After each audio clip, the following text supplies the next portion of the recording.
Hey, my beautiful family. Come on up in here. You know I'm always happy to see you. Auntie love you. The kids getting settled back into school and you getting into the groove with the program and the routines and all of that. You know Auntie is a retired high school guidance counselor. And honey, I had 2 favorite days of the school year. The first day, number 1, was when the children returned to school from summer. You know I miss my babies over the summer. And then the second day, number 2, was the last day of school, because them little jokers had done got on Auntie's nerves so bad. Woo, I couldn't wait to get rid of them. I was about to hurt somebody. So last day, first day of school, and the last day of school, Auntie's 2 favorite days. Amen. All right, let's talk about our letter for the day. And what do I always say? Be patient. We're trying to help people. All right, so here we go. Dear Auntie Lolly, my name is Vivian, and I fell out with my sister Veronica because she wouldn't contribute to the fish fry the family had to raise money to pay for the funeral expenses for our favorite uncle, Uncle Rody. She can be so selfish. Funerals are times when families should come together and help each other out. Uncle Rody didn't have life insurance, and Veronica said he should have handled his business. And that is not her responsibility to help pay for a $25,000 funeral.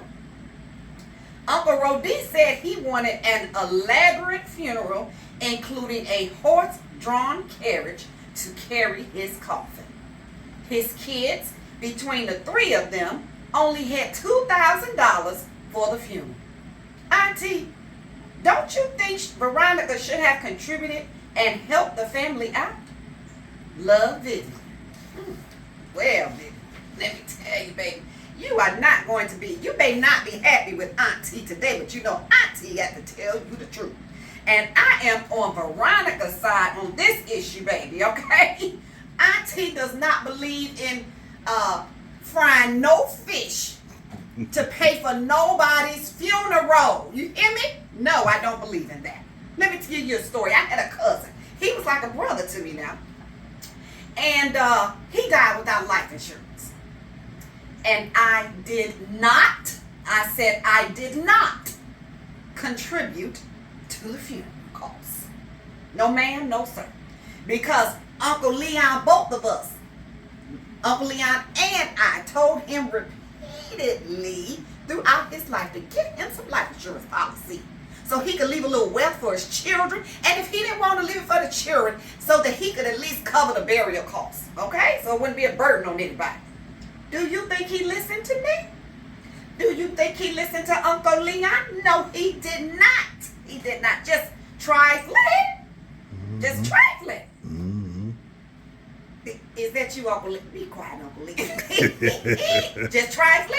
Yeah, he was. So one day, he found out he had cancer. He did. And it was terminal. And you know, he would joke with me telling me, Lolly, you know you gonna give in and pay for my funeral.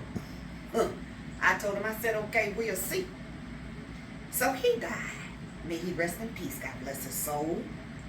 And we cremated him. And we spread his ashes because that was all his wife could afford.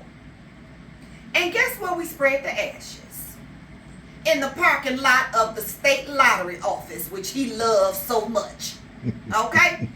He was grown enough to spend about a minimum, $200 a month on the lottery, consistently for 40 years. I didn't say 14, I said 40 years.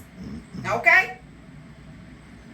And yet he wasn't grown enough to put a little bit of that money aside for a life insurance policy or to cover his burial costs. He wasn't grown enough for that, trifling. Right? Mm-hmm. Now, your Uncle Rody wanted an elaborate funeral, right? With a horse-drawn carriage. Beautiful. Mm-hmm. Did he even live a horse-drawn carriage-worthy life? Did he even live an elaborate funeral? I mean, a life worthy of an elaborate funeral. People have a lot of nerves, you know they do. Because let me tell you something. I added up the cost of how much my brother had spent on the lottery that I could calculate at a minimum $200. Do you know it was almost $100,000? That made me so mad. I tell you what. But back to you, baby. Let me tell you something. I know you all had to sell a whole lot of fish to a whole lot of people to raise $23,000, the balance for a funeral. And I know, you didn't say so, but I know somebody had to come out of their pocket thousands of dollars to pay for that funeral. So here's what Auntie Lolly got to say, baby. Go and make up with your sister, who is still here, because Uncle Rodee is not. Say lie. All right? Auntie love you, baby. You know I'm always praying for you. Always. And what do I always say as I sign off for the week? Don't waste my time, and don't you dare waste what? Your purpose. That's it. All right. I shall see you next time. Auntie love you, baby.